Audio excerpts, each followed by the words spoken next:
My name is Doris Emerald. I am 32 years old, and I am a senior financial auditor. 3 days ago, I sat at my family's dining room table, slicing into an $800 standing rib roast I paid for, watching my sister unwrap presents I also paid for. My sister, Chloe, is 29. She calls herself a lifestyle influencer. My father, David, calls her his pride and joy. I was just the bank, the quiet, reliable bank. But this Christmas, Chloe decided to hand me a small, perfectly wrapped silver box with a smirk that told me exactly what was inside before I even pulled the ribbon. Clinical strength diet pills. You need these more than I do, she said, her voice dripping with fake concern. My mother, Sophia, chuckled into her wine glass. My father offered a tight, uncomfortable smile but said nothing to defend me. He never did. They expected me to lower my eyes, accept the humiliation, and keep writing the checks. They were wrong. Before I tell you exactly what I pulled out of my bag to give her in return, please take a moment to like and subscribe to Sophia Told Stories. But only do it if you know what it feels like to be the scapegoat in your own family. Drop your age and where you are listening from in the comments. I read every single one. Now let me take you back to that dining room table, because the silence that followed changed our lives forever. I did not cry. I did not yell. Years of auditing corporate fraud taught me that anger is cheap, but documentation is priceless. I wiped my mouth with a linen napkin, reached into my leather tote, and pulled out a plain manila envelope. I dropped it directly onto Chloe's plate, right on top of her half-eaten dinner. "And you need this," I said, keeping my voice level. I did an ancestry test last month to map out my medical history. I thought you should have the results. Chloe rolled her eyes, scoffing as she tore open the flap. "What is this, Doris? Proof you are genetically predisposed to being miserable?" She pulled out the single sheet of paper. Her eyes scanned the top lines, her smirk faltering. I did not look at her. I looked directly at my father. "It is proof," I said, my voice cutting through the holiday music playing in the background, "that Chloe shares 0% of her DNA with you, Dad. She is not your child." The clinking of silverware stopped. The holiday music suddenly felt deafening. Sylvia's face drained of all color. Her wine glass slipped from her fingers, shattering against the hardwood floor, dark red pooling around her expensive heels. She did not even flinch. She just stared at me, her mouth opening and closing without any sound coming out. Chloe dropped the paper like it burned her. David frowned. He reached across the table, his brow furrowed, clearly thinking this was some kind of cruel, elaborate prank I had orchestrated to ruin the evening. He picked up the genetic breakdown. I watched his eyes track across the data, the percentage markers, the conclusive biological summary, highlighting the total lack of paternal relation. I watched the exact second his reality fractured. His hands began to tremble. The paper shook so hard it made a sharp, rattling noise in the quiet room. He lowered the document, his breathing shallow and erratic. He did not look at Chloe. He turned his head, centimeter by centimeter, and locked eyes with his wife of 35 years. The silence in the dining room hung in the air like smoke after a gunshot. Nobody breathed. The only sound was the steady drip of Sylvia red wine bleeding into the expensive Persian rug. David stood frozen. He held the ancestry report in his hands, his thumbs pressing so hard into the paper that his knuckles turned stark white. He did not look at me. He did not look at Chloe. He stared directly at the woman sitting at the opposite end of the mahogany table. "Sylvia," David whispered. His voice did not sound like my father. It sounded like a stranger, hollow and stripped of all its usual booming confidence. "Sylvia, tell me this is a joke. Tell me Doris forged this." My mother remained unnervingly still. For 5 agonizing seconds, she calculated her options. I watched her eyes dart from the paper to my father's face, running a rapid risk assessment. When she realized she was cornered, she deployed her ultimate weapon. The tears came fast and heavy. Not quiet, regretful crying, but a theatrical, chest-heaving sob designed to suck all the oxygen out of the room. "It was 30 years ago," Sylvia wailed, pressing her palms against her temples.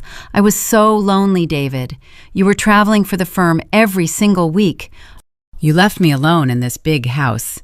It was a brief mistake. It meant nothing. I swear to you, it meant nothing. A brief mistake. I watched my 29-year-old sister sitting across from me, absorbing the fact that her entire existence was categorized as a brief mistake." But Sylvia was far from finished. A cornered narcissist never simply apologizes. They pivot. They find a scapegoat. And in this family, the scapegoat always had my name. Sylvia dropped her hands from her face and whipped her head toward me. Her tear-streaked makeup could not hide the sudden, sharp fury in her eyes. "How could you do this on Christmas, Doris?" She slammed her hand flat against the table, rattling the fine china. "You planned this. You sat there, smiling, eating the dinner I prepared, waiting for the perfect moment to destroy our family." The sheer audacity of her statement almost made me laugh. The dinner she prepared. I had placed the order for the $800 standing rib roast sitting between us. I had picked it up from the specialty butcher. I had paid for the wine currently staining her rug. But facts never mattered in the Emerald household. Only the narrative mattered. "You have always been jealous of your sister," Sylvia shrieked, her voice echoing off the vaulted ceiling. "You could never stand the fact that your father and I doted on her. You have spent your whole life holding a grudge because she is vibrant and beautiful, and you are just cold. You did this to break your father's heart because you are a bitter, lonely girl." Right on cue, Chloe joined the performance. She let out a piercing, dramatic gasp and buried her face in her hands, her shoulders shaking with fresh sobs. "You are a monster, Doris," Chloe cried, her voice muffled through her manicured fingers. "I gave you a gift. I was trying to help you. And you sit there and try to ruin my life. You are sick. You are actually sick." I kept my posture perfectly straight. I did not raise my voice. I did not defend myself against the accusations. I knew better than to argue with a theater troupe mid-performance. Instead, I turned my attention back to my father. David was the wild card. He was the man who had worked 40-hour weeks to pay for my state college tuition, only to turn around and buy Chloe a brand new luxury sedan for her high school graduation. He was the man who called me practical and called Chloe his princess.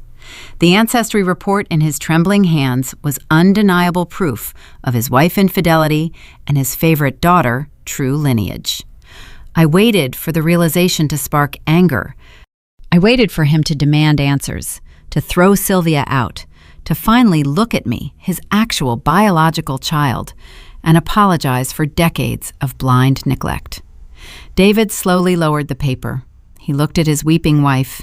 He looked at his hysterical, sobbing stepdaughter. And then he looked at me. His expression was not angry, it was terrified. He was a man desperate to maintain his perfect suburban reality, and I was the one holding the hammer that just smashed it. He reverted to his lifelong habit. He protected the illusion. "Get out," David said. The words were quiet but firm. I blinked, adjusting my focus.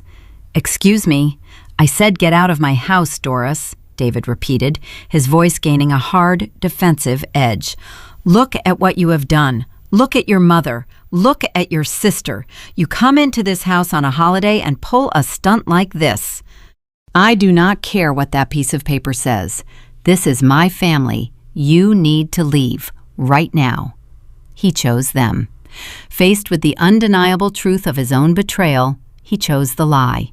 He chose the people who used him over the daughter who supported him.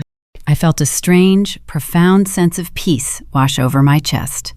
For 32 years, I had chased this man approval.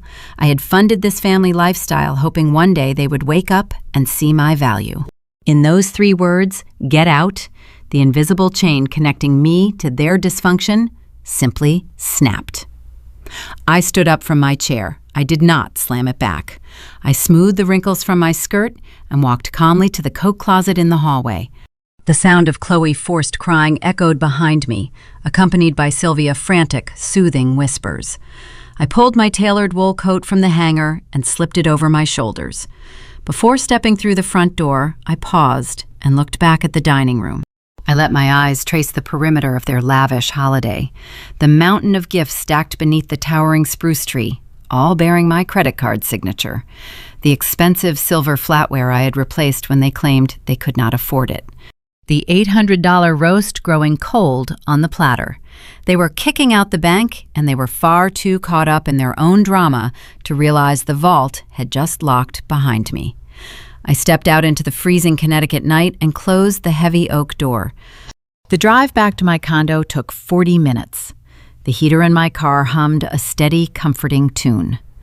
I watched the snow-covered trees blur past my window, feeling lighter than I had in a decade. There was no crying behind the steering wheel. There was only the cold, sharp clarity of a financial auditor who had just uncovered a major discrepancy and was preparing to balance the ledger. My condo was located in a sleek, modern building downtown. It was quiet, immaculate, and entirely mine. No screaming matches, no passive-aggressive gifts, no manipulation. I dropped my keys in the ceramic bowl by the door, took off my heels, and poured myself a tall glass of sparkling water. I washed my face, changed into silk pajamas, and climbed into my bed. I expected to stay awake wrestling with the ghost of my father's rejection, but sleep came fast and deep. Until the buzzing started. It was 2 o'clock in the morning. My phone vibrated against the wooden nightstand, a harsh, grating sound in the dark room. I reached over, squinting against the sudden glare of the screen. One new message. The caller ID displayed my father's name. I opened the text. It was a long, frantic paragraph. "Doris, you need to swear you will never speak of this again. You are tearing us apart. You must promise to keep this secret. Your father has a fragile heart, and he cannot take this kind of stress at his age. If you care about him at all, you will drop this and apologize to your sister in the morning. We can put this behind us if you just fix what you broke." I read the message twice. I noted the specific phrasing, the melodramatic tone, the weaponization of a fragile heart. My father never texted in paragraphs. My father used short, blunt sentences. My father did not speak about himself in the third person. The text was not from David. It was Sylvia. She had taken his phone while he was sleeping to demand my silence, pretending to be him. She was already trying to control the narrative, locking down the perimeter of her lies to ensure the truth did not spread past that dining room table. She thought I was still the obedient, desperate daughter who would cave to a guilt trip. I locked my phone screen and set it back on the nightstand. I did not reply. Instead, my mind shifted to a totally different puzzle, a financial puzzle. David had made me the co-signer and executor of his estate 3 years ago because he knew Chloe was financially illiterate. If Sylvia was this desperate to maintain the illusion, there had to be more at stake than just her pride. I needed to see the numbers. I needed to look at the accounts. Because people who lie about biology almost always lie about money. I did not reply to the frantic 2 a.m. text message from my father phone. I knew Sylvia was the one typing in the dark, desperate to seal the cracks in her pristine suburban facade. I swiped the notification away and tossed the device face down onto my mattress. Sleep was no longer a viable option. The adrenaline humming through my veins was cold and focused. I swung my legs over the edge of the bed, feeling the chill of the hardwood floor against my bare feet, and walked down the short hallway to my home office. My workspace is a direct reflection of my mind. Clean lines, zero clutter, dual monitors waiting on a tempered glass desk. As a senior financial auditor, my entire career revolves around finding the truth buried beneath layers of deception. Liars always leave a paper trail. You just have to know exactly where to look. I booted up my computer. The The screens cast a sharp, pale blue light across the quiet room. 3 years prior, David suffered a mild atrial fibrillation episode. The health scare forced him to confront his own mortality and finalize his estate planning. He knew his golden child could barely balance a standard checking account, let alone navigate a complex financial portfolio. So he turned to his practical daughter. He signed the legal paperwork, making me the authorized co-signer on his primary accounts and the sole executor of his estate. He handed me the digital keys to his life savings because he trusted my competence, even if he reserved all his emotional warmth for Chloe.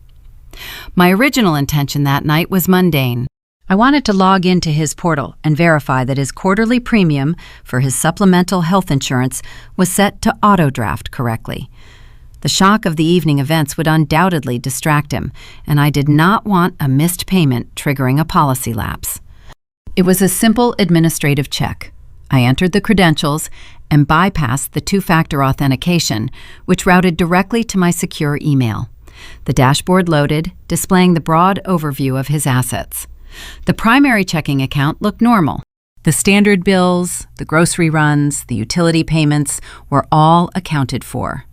Then I clicked the tab for his secondary investment portfolio. This was the nest egg he had spent 40 years building through long hours at his corporate management job. It was the money meant to secure his eventual retirement. The bold black number at the top of the screen made my breath catch in my throat. The balance was wrong. It was not a minor market fluctuation or a poorly timed stock trade. A significant portion of the principal was simply gone. I narrowed my eyes, adjusting the date range on the transaction history to cover the last 24 months. I clicked the export button, downloading the raw data into a fresh spreadsheet on my desktop. This was my territory now. Numbers do not lie, and they do not throw tantrums at the dinner table. They tell a linear, undeniable story. I highlighted the withdrawal column and ran a quick summation formula. Exactly $140,000 had vanished over 2 years.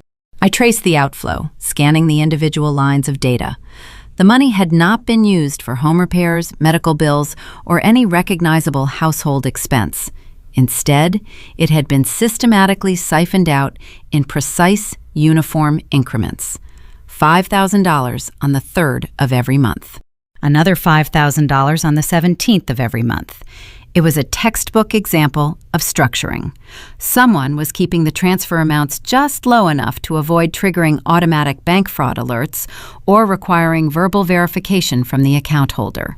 Whoever was doing this knew exactly how the American banking system operated. I scrolled over to the recipient column. Every single wire transfer landed in a corporate account belonging to a mysterious entity listed only as Verde Consulting. My father had no side businesses. He had no consulting firms, and he certainly had no reason to wire thousands of dollars a month to an unknown vendor. I opened a new browser tab. I navigated to the Connecticut Secretary of State Business Database and typed Verde Consulting into the search bar.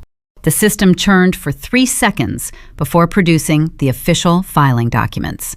I clicked the PDF icon to view the articles of organization. There, printed clearly under the section for the registered agent and sole proprietor, was a name I knew intimately: Chloe Emerald.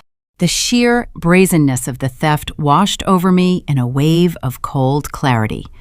Chloe and her lifestyle influencer brand were a total fabrication. Her designer handbags, her frequent trips to coastal resorts, the carefully curated aesthetic she flaunted online were all built on a foundation of systemic theft. None of her luxury was funded by brand deals or sponsorships. It was funded by my father's retirement savings. Sylvia, who had full, unquestioned access to David's devices and passwords at home, had been quietly bleeding her husband dry to subsidize her illegitimate daughter's lavish delusions. She was likely intercepting the paper statements in the mail, deleting the digital alert emails, and keeping David focused on the primary checking account while she drained the secondary vault. They were stealing his future right out from under him, smiling in his face while emptying his pockets. My fingers flew across the keyboard.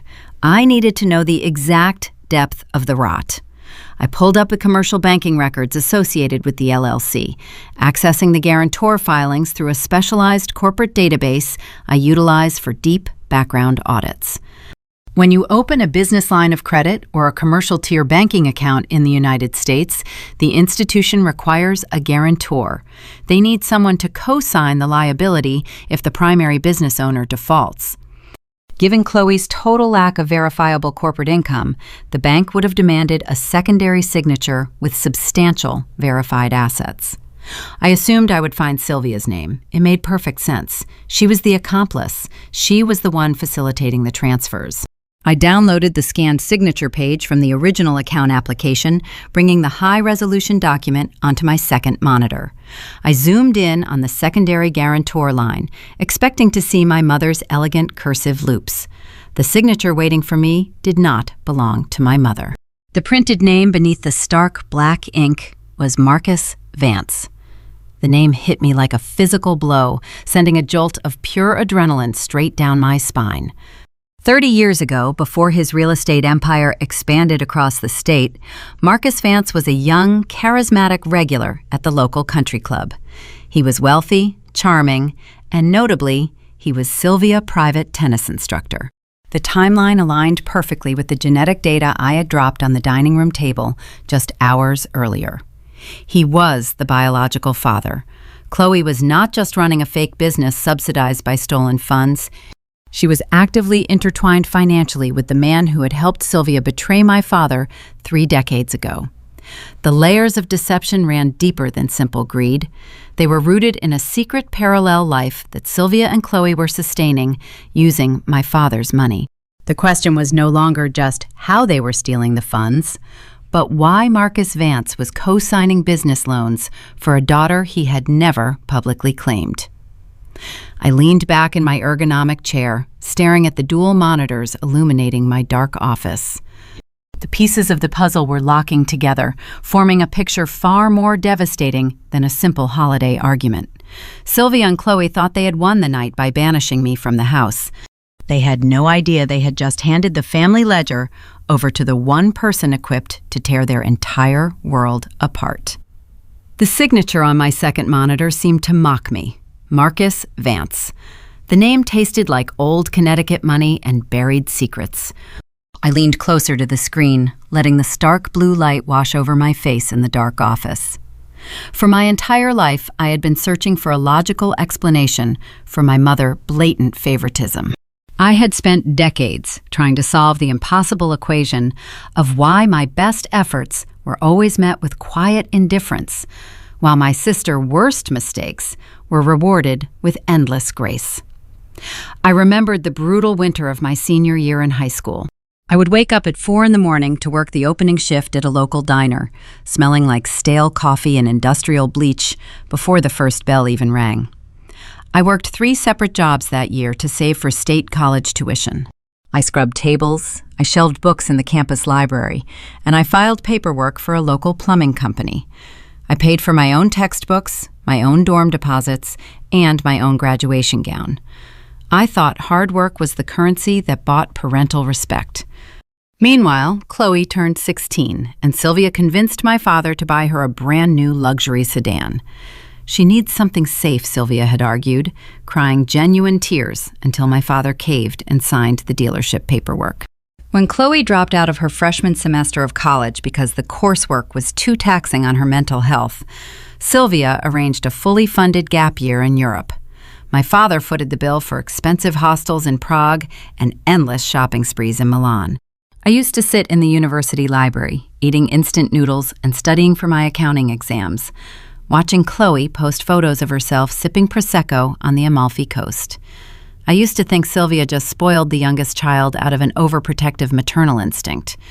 Now, staring at the commercial guarantor document illuminating my dark room, the ugly truth clicked into place with terrifying precision. Chloe was not just the baby of the family. She was the living, breathing monument to Sylvia's thrilling, forbidden romance with a wealthy real estate developer. I was the mundane product of a practical, boring marriage. Chloe was the glamorous secret.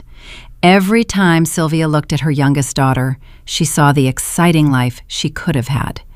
Every time she looked at me, she saw the trap she was actually living in. I snapped my attention back to the spreadsheet. Nostalgia is a dangerous trap for an auditor. It clouds the judgment. I needed to follow the cash flow because emotions fade, but bank routing numbers leave a permanent scar. $140,000 injected into an LLC over 2 years. I pulled the corporate tax filings for Verde Consulting using my specialized clearance credentials. If Chloe was running a legitimate lifestyle brand, the ledger would reflect typical operational expenditures. There would be vendor invoices, digital marketing costs, website hosting fees, and inventory receipts. There was nothing. The expense column was a barren wasteland. The entity generated zero revenue and produced zero product. Verde Consulting was a ghost ship, a hollow shell created for a singular purpose. I traced the wire transfers. The $5,000 monthly deposits hitting Chloe's business account did not stay there to gather interest. They bounced. Less than 48 hours after my father's retirement funds landed in her corporate ledger, the exact same amount was automatically routed out to an external, private trust. I ran the destination routing numbers through a federal tracking database. The receiving account belonged to Vance Holdings. Marcus Vance had not just co-signed a business account for his biological daughter, he had issued Chloe a private, high-interest loan. Sylvia and Chloe were embezzling my father's hard-earned retirement nest egg to pay off a secret debt to Sylvia's former lover. The sheer, breathtaking cruelty of the arrangement made my pulse pound in my ears. My father, a man who had worked 40-hour weeks for 4 decades, was unknowingly subsidizing the very man who had ruined his marriage. But the timeline bothered me. Financial predators like Sylvia and Chloe do not suddenly start panic-paying debts unless an external force compels them to act. They had been content to live off my father's primary checking account for years. Why did the uniform $5,000 wire transfers begin exactly 24 months ago? What was the catalyst that forced them to start actively draining the secondary investment portfolio? I opened a new browser window and typed Marcus Vance into the search bar, filtering for local business news published within the last 2 years. The search engine churned for a fraction of a second before flooding the screen with results. Marcus Vance was no longer just a charismatic country club regular giving private tennis lessons to bored housewives. He had built a vast real estate empire, dominating commercial property development across the tri-state area. His net worth was staggering. He lived in a sprawling gated estate in Greenwich with his wife of 40 years, Victoria, and their 3 legitimate children. I scrolled past the charity gala photos and corporate ribbon-cutting ceremonies, narrowing the date range to exactly 24 months ago. The headline jumped off the screen, bold and undeniable. Local real estate titan Marcus Vance hospitalized. I clicked the link, reading the brief, sanitized corporate press release. Vance had suffered a severe, debilitating stroke. The article noted he was stepping down from his role as chief executive officer, citing a long and arduous rehabilitation process. Subsequent society pages and business journals painted a grim picture of his rapid physical decline. He was incapacitated, confined to a wheelchair, and unable to communicate effectively. His sharp, brilliant mind had been trapped inside a failing body. The puzzle pieces slammed together with staggering force. The timeline was not a coincidence. Sylvia and Chloe did not start draining my father's accounts because they suddenly developed a conscience about their secret loan. They did it because they were terrified. When Marcus Vance was healthy and firmly in control of his empire, he likely kept his secret financial arrangement with his illegitimate daughter hidden from his own wife and corporate accountants. He protected Sylvia. He kept Chloe off the official books. But the stroke changed the entire power dynamic. With Marcus incapacitated, his legitimate family would have immediately assumed legal power of attorney. His wife, Victoria Vance, a woman known in local circles for her fierce, pragmatic ruthlessness, would be opening his ledgers. She would be auditing his private trusts, reviewing his outstanding personal loans, and calling in his debts. Sylvia and Chloe were not just funding a lavish lifestyle, they were racing a ticking clock. They were frantically siphoning my father's life savings in a desperate attempt to erase a secret debt before the Vance family discovered the missing funds and the illegitimate daughter attached to them. They were fighting for their social and financial survival, and they were using my father as their disposable human shield. I chose a quiet artisan cafe on the edge of the financial district for our meeting. It was neutral territory, far away from the manicured lawns of my childhood neighborhood and the suffocating grip of my mother influence. The morning air was biting, a harsh Connecticut winter frost clinging to the storefront windows. I arrived 20 minutes early, securing a corner booth shielded by tall potted ferns. A sleek leather portfolio rested on the table in front of me. Inside that portfolio was the printed ledger, the undeniable proof that my father's retirement was being systematically gutted. I ordered a black coffee and waited, rehearsing the presentation in my head. I expected him to be devastated. I expected grief. I did not expect an ambush. David walked through the glass doors right at 10 o'clock. He wore his heavy wool overcoat, but his posture was defeated, his shoulders sloping under an invisible weight. The dark circles beneath his eyes suggested he had not slept since the Christmas dinner disaster. He slid into the booth opposite me. He did not remove his coat. He did not order a drink. He just stared at me with a profound, chilling distance. I unzipped the portfolio. I pulled out the neatly organized stack of banking records, the LLC registration forms, and the routing documents linking his secondary investment portfolio to Marcus Vance. I placed the stack squarely in the center of the table. "Dad," I began, keeping my tone measured and professional, "I need you to look at these numbers. I know what happened 2 nights ago was a shock, but this is a separate emergency. Sylvia and Chloe are draining your investment accounts. They have routed $140,000 to a shell corporation." He did not reach for the papers. He did not even glance at the top sheet. Instead, he placed his large, calloused hand flat on top of the stack and pushed it right back across the wood-grain table toward me. His jaw tightened. "Stop it, Doris," he said. The gravel in his voice was laced with a venom I had never heard him direct at me before. "Just stop. I am not looking at your forged spreadsheets. I am not listening to another word of this poison." I sat back, stunned by the sheer velocity of his denial. "Forged spreadsheets." "I am a senior financial auditor," I replied, fighting the urge to raise my voice. "These are certified bank exports. You can log into the portal right now on your own phone and verify the missing balance. I am trying to protect you." He shook his head, a bitter, condescending smile twisting his lips. "Your mother warned me you would do this.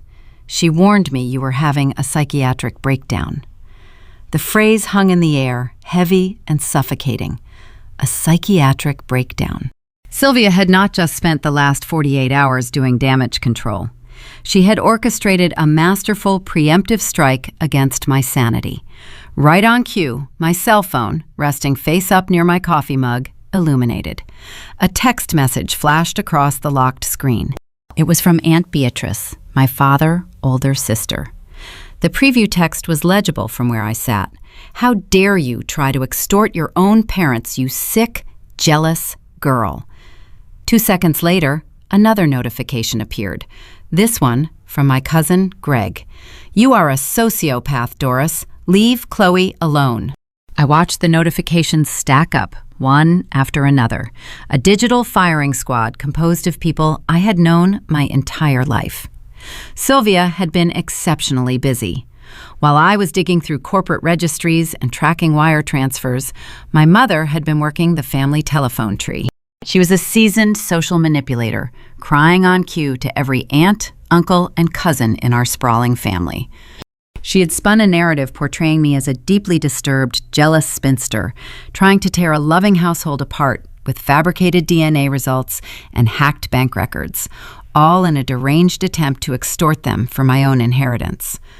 "You need serious professional help," David continued, his tone shifting from angry to a sickening, pitying whisper. "You have always resented your sister. We knew that.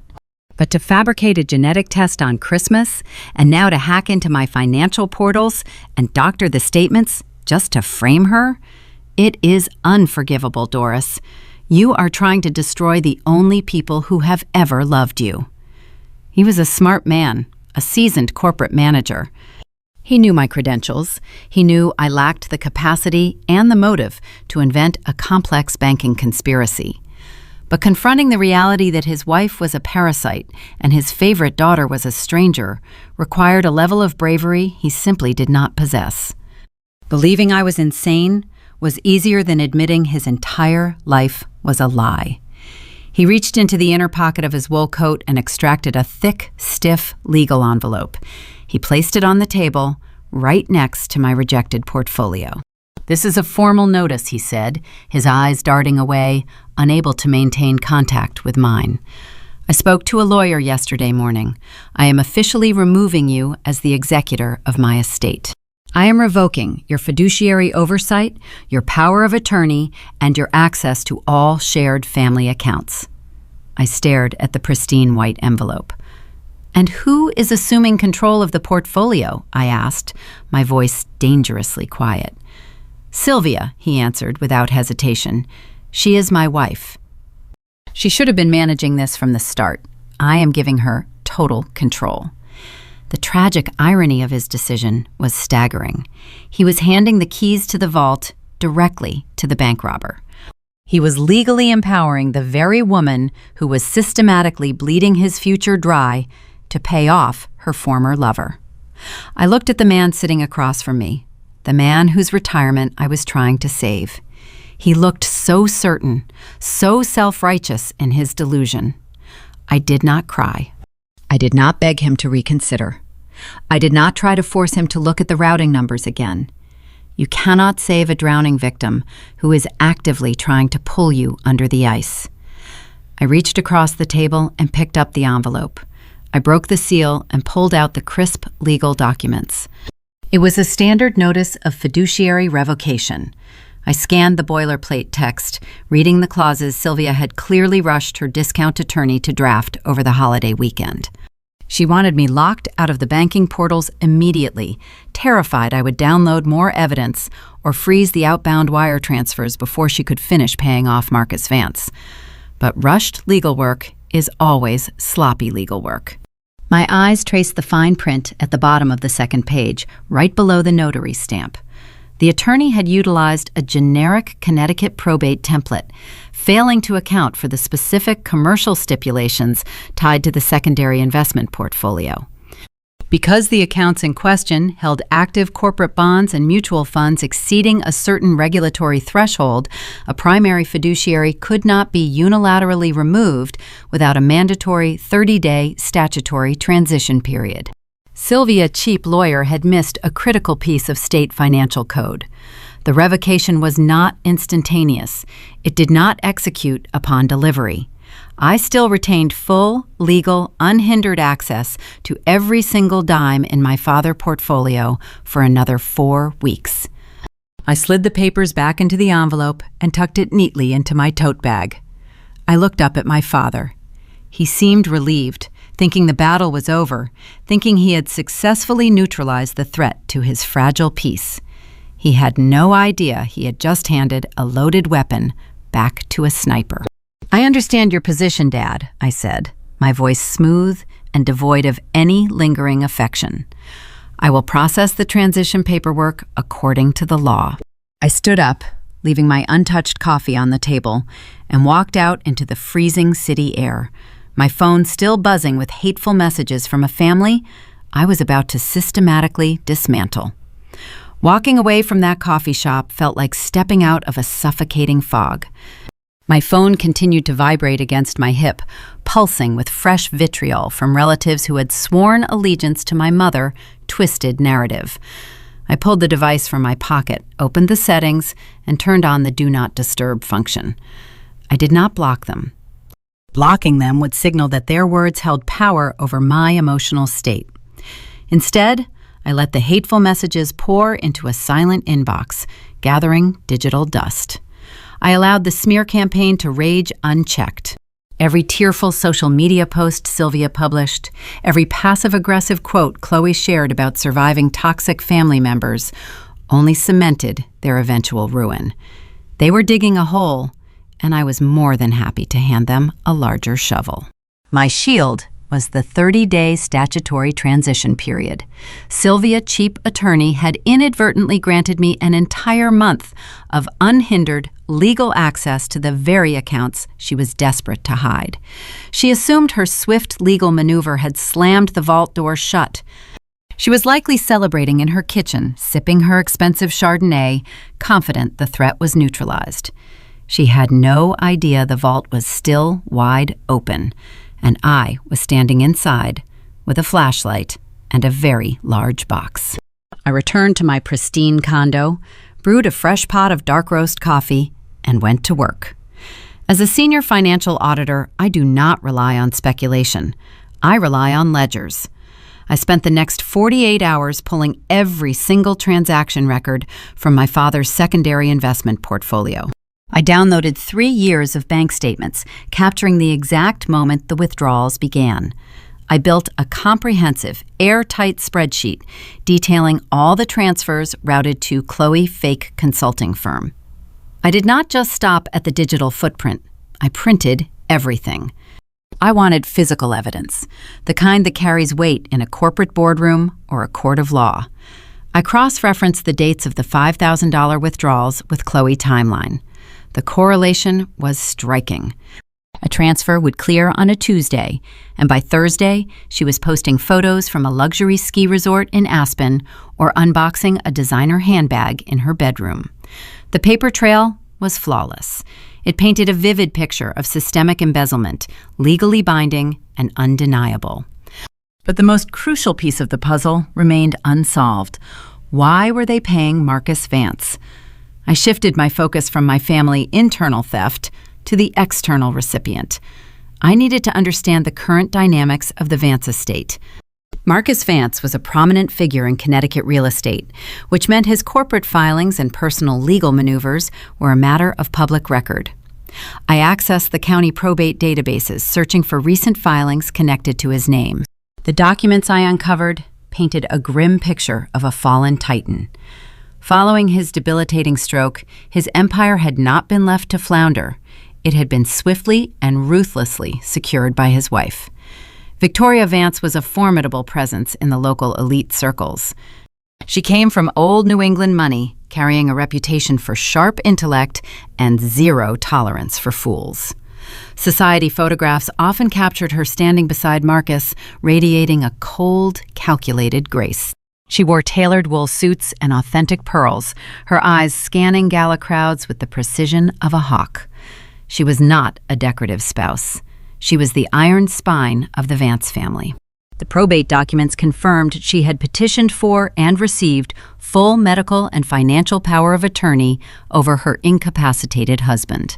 Victoria now controlled every single asset, every trust fund, and every private loan Marcus had ever issued.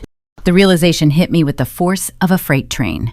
Victoria was a meticulous woman, assuming control of a sprawling financial empire. She would be executing a comprehensive audit of her husband's private books. It was only a matter of time before she discovered the $250,000 hole he had quietly dug to fund his illegitimate daughter fake business. Sylvia and Chloe knew this. They were racing the clock, stealing my father's retirement to plug the leak before Victoria found it. They were terrified of Victoria Vance, and they had every right to be. If I waited for Victoria to find the discrepancy on her own, Sylvia might have enough time to finish draining my father accounts and cover her tracks. I could not allow that to happen. I needed to accelerate the timeline. I needed to hand the apex predator a map directly to her prey. I opened a blank, unmarked word processing document. I drafted a concise, highly technical corporate tip. I did not include any emotional grievances or familial connections. I wrote it in the sterile language of a concerned financial compliance officer. The letter detailed a sequence of suspicious, high-interest loan repayments originating from a shell corporation named Verde Consulting, routed directly into a private Vance Holdings trust. I included the exact routing numbers, the dates of the transfers, and the name of the registered agent, Chloe Emerald. I printed the single sheet of paper using a public library printer to avoid any digital tracking from my personal network. I placed the letter, along with a printed copy of the Verde Consulting state registration, into a thick cardboard mailing envelope. I addressed it directly to the lead partner of the high-powered estate law firm representing Victoria Vance. I paid for certified, priority overnight delivery using cash. I dropped the package into the postal bin and walked away, feeling the satisfying click of a well-laid trap snapping into position. The following 3 days required immense discipline. I went to work at my accounting firm. I attended client meetings. I reviewed tax code compliance reports. I ignored the continuing barrage of digital harassment from my cousins. I checked the postal tracking number exactly once. It had been signed for by the law firm mailroom on Monday morning. The fuse was lit. I just had to wait for the explosion to reach the surface. On Thursday morning, the weather outside was brutal, an icy rain lashing against the floor-to-ceiling windows of my corporate office building. I was sitting at my glass desk, reviewing a dense quarterly projection for a manufacturing client, enjoying the quiet hum of the climate control system. At precisely 10:15, the intercom on my desk chimed. It was my receptionist, Sarah. "Doris," Sarah said, her voice carrying a rare, uneasy tremor, "I am so sorry to interrupt you, but you have a visitor in the lobby. She does not have an appointment, and she refused to wait in the seating area." I saved my spreadsheet, my pulse maintaining a slow, steady rhythm. "Did she give a name?" I asked. "Yes," Sarah replied, her tone dropping to an anxious whisper. "She said her name is Victoria Vance, and Doris, she does not look happy." I instructed Sarah to bypass my private office and escort our unexpected guest directly to conference room 4. It is a sterile, soundproof glass cube located at the far end of the executive corridor, designed specifically for high-level corporate mergers and hostile negotiations. The transparent walls offered total visibility to the bustling accounting floor, but the acoustic engineering guaranteed perfect isolation. I gathered a fresh legal pad, a titanium pen, and my specialized encrypted tablet. I took a slow, deliberate breath to regulate my heart rate before stepping out of my suite. When dealing with an apex predator, showing fear is the equivalent of bleeding in shark-infested waters. Victoria Vance walked through the heavy glass door exactly 1 minute later. She did not look like a woman managing a family crisis. She looked like a monarch inspecting her newly conquered territory. She wore a tailored charcoal wool suit draped with an authentic pearl necklace. Her posture was flawless, her spine a rigid rod of old New England money and iron discipline. Her silver hair was styled in a sleek, immaculate bob. She carried a structured leather briefcase that likely cost more than my first vehicle. She did not extend her hand for a greeting. She simply sat down in the ergonomic chair opposite mine, placing her briefcase squarely on the polished mahogany table. I took my seat, keeping my expression neutral. We studied each other for a brief, tense moment. Two women from entirely different generations, connected by the parasitic greed of the exact same people. She opened the brass clasps of her briefcase and extracted the unmarked cardboard envelope I had mailed 3 days prior. She slid it across the wood-grain surface. It stopped exactly 1 inch from my legal pad. "You are exceptionally proficient at covering your digital tracks, Miss Emerald," Victoria began. Her voice was a smooth, chilled glass of vintage gin, cultured but carrying a lethal bite. "My security team could not trace the origin of the postage. But your financial vernacular betrayed you. Only a seasoned auditor would format a forensic tip sheet with such rigid structural precision. And only a member of David Emerald's immediate family would possess the specific routing data required to connect my husband's private holding trust to your sister Hollow Shell Corporation." I did not deny it. Denials are a waste of oxygen during a strategic negotiation. I assume you verified the routing numbers, I said smoothly. I verify everything, Victoria replied, leaning back in her chair. Let us dispense with the pleasantries. I have known about your mother for 30 years. I knew about the sordid little country club affair. I knew Marcus fathered Chloe. My husband was a brilliant real estate developer, but he was a highly predictable man. I viewed his infidelities as depreciating liabilities. As long as he kept his mistakes quiet and away from my legitimate children, I tolerated the nuisance to preserve the overall corporate framework of our marriage. She spoke about infidelity with the clinical detachment of a bank manager discussing a bad loan. She was cold, pragmatic, and entirely aware of the chessboard. However, Victoria continued, her eyes narrowing into sharp, predatory slits. Marcus broke our cardinal rule. 2 years ago, before his stroke decimated his cognitive functions, he secretly wired $250,000 to your sister. He bypassed my oversight by utilizing a buried subsidiary trust. He funded her fictitious lifestyle brand, believing he was playing the role of a benevolent, unseen benefactor. The number hit me with a staggering physical weight, $250,000. Chloe had not just borrowed seed money. She had secured a fortune, squandered it on designer handbags and European vacations, and produced zero return on the investment. I hold the medical and financial power of attorney now, Victoria stated, resting her manicured hands on the table. I am the sole architect of the Vances estate. I spent the last 3 weeks auditing 4 decades of my husband's private ledgers. When I found the missing $250,000, I legally recalled the debt. I froze Chloe's secondary credit lines and demanded immediate repayment in full. I watched the pieces snap together. The panic. The sudden $5,000 withdrawals from my father retirement. Sylvia and Chloe had lived in a state of comfortable delusion until Victoria Vance seized the throne and turned the spotlight directly onto their shadows. Your mother and your sister have been calling my private office for the last 14 days, Victoria said, a cold smile touching the corners of her mouth. They have been sobbing to my paralegals, begging for loan extensions. They claimed your father retirement portfolios were temporarily tied up in long-term municipal bonds. They promised they would pay me back in steady monthly installments using his liquidity. They are using your father to pay my husband. The sheer audacity of my mother's desperation was breathtaking.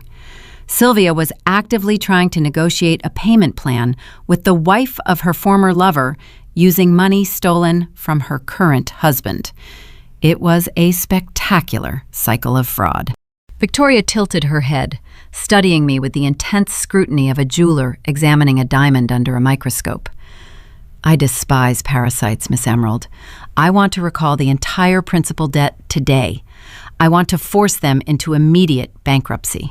But to pierce the corporate veil of Chloe LLC and trigger a rapid asset seizure, I need documented evidence of their financial crimes. I need to prove they are funding the repayment schedule with stolen capital. I know they are embezzling from your father. Do you have the proof? I opened my tablet. I did not hesitate. I pulled up the encrypted file containing the flawless, airtight spreadsheet. I tapped the screen, authorizing the digital transfer to the secure email address listed on her corporate card. I also reached into my portfolio to produce the hard copy. I slid the thick stack of printed bank exports across the mahogany table. Every single transaction, I said, watching her eyes track the neat columns of data on the top page. 96 pages of certified bank records, date-stamped, routed, and structurally verified.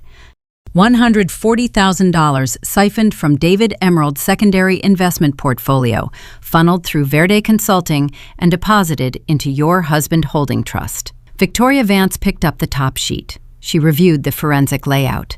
I watched the tension melt from her shoulders, replaced by a dark, exhilarating satisfaction. She lowered the paper and looked at me. A terrifying, predatory grin spread across her face, transforming her aristocratic features into something fierce and uncompromising. "You are a very dangerous woman, Doris," Victoria whispered, her tone vibrating with genuine respect. "I am going to offer you a mutually beneficial alliance. We are going to lock the doors, drain the accounts, and legally decimate your mother and your sister simultaneously." Victoria Vance did not offer a warm embrace before departing my glass office. We finalized our covert partnership with a brief, firm handshake. It was a tactical agreement forged in the cold reality of mutual benefit. She possessed the formidable litigation army of a real estate empire. I held the forensic blueprints to the embezzlement scheme. We synchronized our timelines, agreeing to let my mother and my sister stretch their necks just a fraction further into the snare before pulling the lever. I watched Victoria stride toward the elevator bank, her tailored wool suit disappearing behind the sliding steel doors. The board was set. While I meticulously plotted the legal demolition with Connecticut high society, the situation at my childhood home rapidly deteriorated into a public spectacle. Sylvia realized her private telephone tree was insufficient to control the narrative. She required a broader audience to solidify her victimhood. On Tuesday evening, she uploaded a theatrical video to her social media profiles. I sat on my living room sofa, sipping chamomile tea, watching the broadcast on my encrypted tablet. Sylvia had staged the recording perfectly. She positioned herself in the center of her pristine marble kitchen, wearing a modest beige cashmere sweater. The overhead lighting cast soft, sympathetic shadows across her face. She looked directly into the camera lens, her eyes brimming with highly practiced, unshed tears. "I am coming to you all tonight with a very heavy heart," Sylvia began, her voice trembling with manufactured grief. "Many of you know my eldest daughter, Doris. Recently, she has been struggling with some severe psychological challenges. She has become a deeply troubled, estranged daughter. She brought fabricated documents into our home during the holidays, attempting to extort her own father and destroy her sister's reputation." She paused to dab the corner of her eye with a tissue. "We love her so much," Sylvia whispered, staring mournfully at the screen. "We are praying for her recovery. But we must protect our household from this toxicity until she seeks professional help." The performance was Oscar-worthy. She weaponized maternal pity to execute a flawless character assassination. Below the video, the comments section morphed into a digital echo chamber of misplaced sympathy. Extended family members, church acquaintances, and country club friends flooded the thread with prayer hands and comforting platitudes. Chloe, ever the opportunistic parasite, pinned her own comment to the top of the feed. "It takes immense courage to set boundaries with toxic siblings," Chloe wrote, appending a single, solemn heart icon to the text. "Thank you for protecting our peace, Mom." I scrolled through the public execution of my character without a single spike in my heart rate. I understood the mechanics of their desperation. They needed the world to believe I was insane, because a crazy woman cannot be a credible witness to grand larceny. Yet the most tragic element of the video was not Sylvia acting. It was the brief, out-of-focus reflection visible in the polished stainless steel refrigerator behind her. It was David. My father stood just outside the camera frame, his shoulders slumped, watching his wife broadcast lies to the entire state. He was a man who had built a successful corporate management career by demanding excellence and facing hard truths in the boardroom. But inside his own home, he was a coward. He willfully traded his dignity for a quiet evening. He had signed the legal paperwork revoking my fiduciary oversight, fully believing he was shielding his family from a bitter, jealous spinster. He handed the keys to his life savings directly to the thieves, blind to the fact that his favorite child was a genetic stranger and his loyal wife was a financial predator. I endured the social crucifixion silently. I did not post a rebuttal. I did not engage with the outraged cousins sending me direct messages demanding apologies. Silence is the most terrifying response you can offer a narcissist. It deprives them of oxygen. It forces them to wonder what you are doing in the dark. That silence eventually drove Chloe to make a fatal, spectacular mistake. It happened on a Friday night, precisely 4 days after Sylvia posted her tearful broadcast. I was sitting at my kitchen island, reviewing the final drafts of the asset recovery plan Victoria legal team had forwarded to my secure server. The digital clock on my oven read 11:45. My phone illuminated. The caller ID displayed Chloe name. I did not answer. I simply watched the screen glow, observing the incoming call alert pulse against the dark marble countertop. She was likely out at a high-end lounge, intoxicated on expensive Prosecco funded by my father's retirement accounts. She was drunk on her perceived victory. The legal paperwork David signed had given her a false sense of invincibility. She believed my silence was a symptom of defeat. Her ego could not tolerate winning quietly. She needed to gloat. The call rolled to the automated answering service. 3 minutes later, a notification chimed, indicating a new audio message. I pressed play. The ambient noise of a crowded, upscale bar filled the speaker, underscored by a heavy bass rhythm. Then, Chloe's voice cut through the static, slurred but dripping with unmistakable, sneering arrogance. "Hey, Doris," Chloe said, letting out a sharp, mocking laugh. "I just thought I should call and check on your psychiatric breakdown. Are you enjoying your little isolation?" She paused to take a sip of something.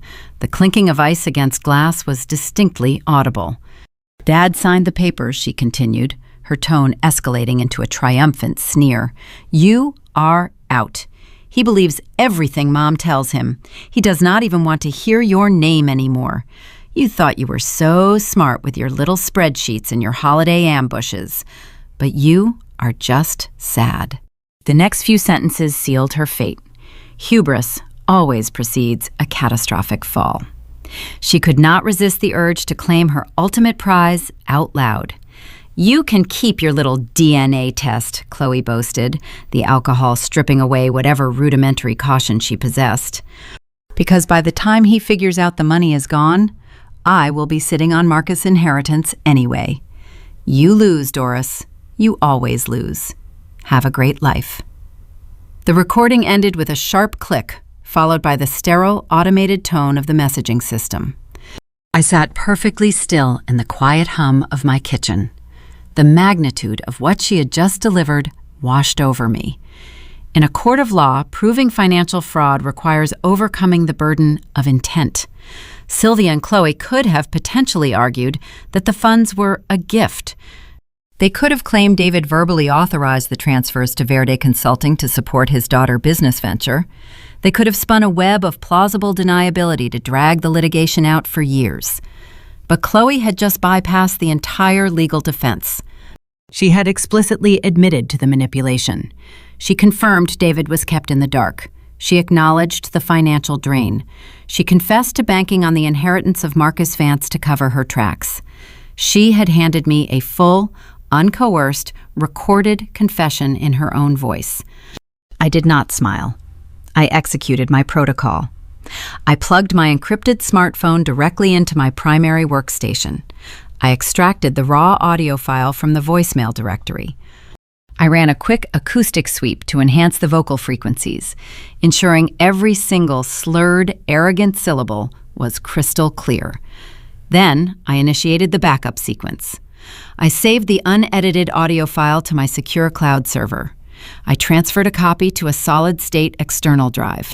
I burned a third iteration onto a physical flash drive, which I immediately locked inside my fireproof floor safe. 3 different hard drives, 3 indestructible copies of her ruin. Chloe thought she had called to deliver my eulogy. She had no idea she had just handed me the execution weapon. The trap was fully armed. It was time to invite them to the reading of the ledger. Monday morning arrived with a brutal chill that mirrored the quiet calculation settling over my mind. To catch a predator, you cannot chase them through the open woods with a drawn weapon. You must lie down in the tall grass, expose your throat, and pretend to be wounded. I sat at my kitchen island, opening a blank email addressed to my father, taking care to copy Sylvia on the correspondence.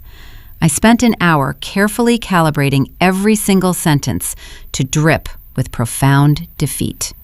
I wrote that the isolation of the past week had forced me to deeply reflect on my recent actions. I conceded that my emotional state had clouded my professional judgment during the holidays. I played the role of the broken, apologetic daughter who finally realized she had pushed her family too far. I offered them a full, unconditional surrender. To make the capitulation legally binding, I proposed a formal transition meeting. I suggested we finalize the paperwork at my primary corporate attorney office in downtown Chicago. My accounting firm maintained a flagship partnership with a legal branch there, and I argued that utilizing their neutral boardroom would ensure all fiduciary liabilities were cleanly and officially severed. It sounded like the responsible, practical move of a defeated auditor trying to tie up loose ends. Then I added the ultimate bait. I requested that Chloe be named as the primary successor trustee alongside Sophia. Anyone with a functioning memory knew Chloe was financially illiterate. 3 years prior, she had attempted to launch a bespoke luxury candle company. She burned through $30,000 of our father money in 6 weeks before she got bored, abandoned the commercial warehouse lease, and left him to settle the outstanding vendor penalties. The idea that she possessed the acumen to manage a complex retirement portfolio was laughable. But Sophia needed Chloe listed on the banking paperwork to streamline their ongoing embezzlement scheme. Placing Chloe's name on the trust documents removed the last remaining bureaucratic barrier between their greed and the vault. The response arrived in my inbox less than 2 hours later. Sylvia did not even wait for David to process the email or formulate his own thoughts. She responded directly from her personal account, her tone radiating a smug, victorious satisfaction. "I am glad you are finally seeing reason," Sylvia wrote. "This has been a terrible ordeal for your father, but forgiveness is a virtue we must all practice. We will fly out and meet you at the law firm on Thursday morning to sign the documents. Family protects family." I read those final 4 words and felt a sharp, icy calm wash over my nervous system. Family protects family. She was right. She was protecting her illegitimate daughter, and I was protecting the man she was currently robbing blind. Tuesday and Wednesday were consumed by meticulous logistical planning. I flew out to the city, trading the quiet snowbanks of Connecticut for the towering, wind-swept architecture of downtown Chicago. I checked into a discreet boutique hotel near the financial district and immediately scheduled a meeting with my lead corporate counsel. Harrison was a veteran litigator who specialized in high-net-worth estate fraud and hostile corporate takeovers. He was a shark in a tailored suit, possessing a brilliant legal mind devoid of unnecessary sentimentality. When I sat across from his desk and briefed him on the exact sequence of events that would unfold in his boardroom, he did not ask questions about my childhood or my emotional state. He only asked to review the routing numbers and the certified bank exports. He reviewed the evidence, nodded once, and instructed his paralegals to draft the final trap. We reserved the primary executive suite on the 42nd floor for Thursday morning. The room was a masterpiece of modern corporate intimidation. Floor-to-ceiling windows offered a dizzying, panoramic view of the Chicago skyline.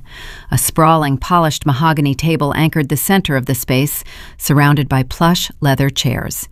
But the most critical feature of the suite was the integrated audio-visual system. A high-definition monitor encompassed the entire back wall, wired directly to a secure presentation podium. I was not setting up a simple document signing. I was engineering a real-time financial autopsy. I spent Wednesday evening uploading the 96 pages of certified bank records, the Verde Consulting state registration forms, and the federal routing traces linking the stolen capital to Marcus Vance.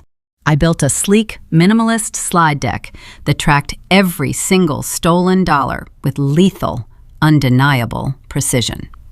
Finally, I embedded the enhanced audio file of Chloe's intoxicated voicemail into the presentation software, linking it to a hidden trigger on a handheld remote control. Sylvia and Chloe were expecting a funeral. They anticipated walking into that room to watch me bury my pride, apologize for my insubordination, and hand over the crown.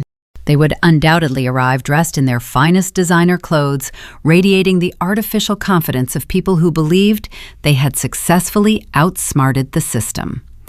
I wanted them to feel entirely comfortable. I wanted them to sit down, sip their complimentary sparkling water, and reach for the expensive, customized pens the law firm provided. I needed their defensive walls lowered to the floor before the floor disappeared beneath them.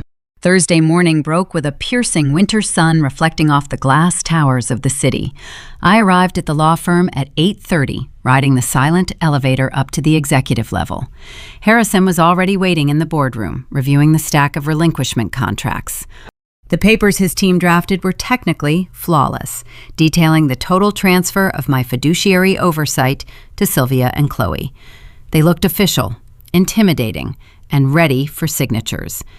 They were also entirely useless, serving only as the cheese inside the mousetrap. I stood at the podium and ran a final diagnostic check on the presentation software. The expansive monitor hummed to life, displaying a neutral, calming corporate logo. I pressed the hidden trigger button on my remote. The crisp, digitally enhanced audio of Chloe's slurred voice filled the expansive room, echoing sharply off the glass panels. By the time he figures out the money is gone, I will be sitting on Marcus' inheritance anyway. You lose, Doris. The sound quality was impeccable. It was a digital guillotine waiting to drop. I clicked the screen back to the neutral holding slide, muted the system, and placed the remote carefully next to my leather portfolio on the mahogany table. The digital clock on the wall shifted to 9:45. 15 minutes until their scheduled arrival. My pulse maintained a steady, slow rhythm. The frantic anxiety that usually accompanies familial confrontation had been entirely replaced by the cold, calculated focus of a professional auditor executing a final ledger reconciliation. I pulled my encrypted smartphone from my blazer pocket. I opened the secure messaging application I had established with my new ally during our brief partnership. Victoria Vance was currently in the city, managing her own complex legal affairs regarding her husband's sprawling real estate empire. We had synchronized our schedules perfectly. I typed a single, concise sentence. I did not include any emotional fluff, any greetings, or any unnecessary details. The objective was clear, and the hour had arrived. The trap is set. Be there at 10 o'clock. I hit send, watched the delivery confirmation icon appear, and placed the device face down on the polished wood. I turned my attention to the heavy oak doors, waiting for my family to walk willingly into their own ruin. The heavy oak doors of the executive suite swung inward precisely at 10 o'clock. Harrison's paralegal escorted my family into the room, and the stark contrast between the three of them was immediately jarring. David looked as though he had aged a decade since our disastrous Christmas dinner. His posture was deeply slouched, his tailored suit hanging loosely off his frame. He moved with the slow, defeated shuffle of a man exhausted by endless domestic warfare. For 40 years, my father had climbed the corporate management ladder, working 60-hour weeks, missing countless family dinners, to build a secure financial fortress. Now he looked like a weary ghost haunting his own life. Sylvia, conversely, walked into the boardroom projecting the manufactured grace of a conquering monarch. She wore a pristine ivory wool blazer and a matching tailored skirt. I recognized the designer label instantly. It was an exclusive brand from Madison Avenue, purchased just last month using a credit line tied directly to my father's primary checking account. She offered Harrison a tight, polite smile, flawlessly playing the role of the magnanimous peacemaker who was simply trying to heal her fractured household. Chloe trailed behind them, her face buried in her smartphone screen. She did not even bother to feign solemnity or basic respect for the legal proceedings. A smug, victorious smirk played across her lips. She dropped her oversized leather tote onto one of the plush chairs, crossed her legs, and continued swiping on her device. She radiated the entitled boredom of someone waiting for a mundane transaction to finish so she could go shopping.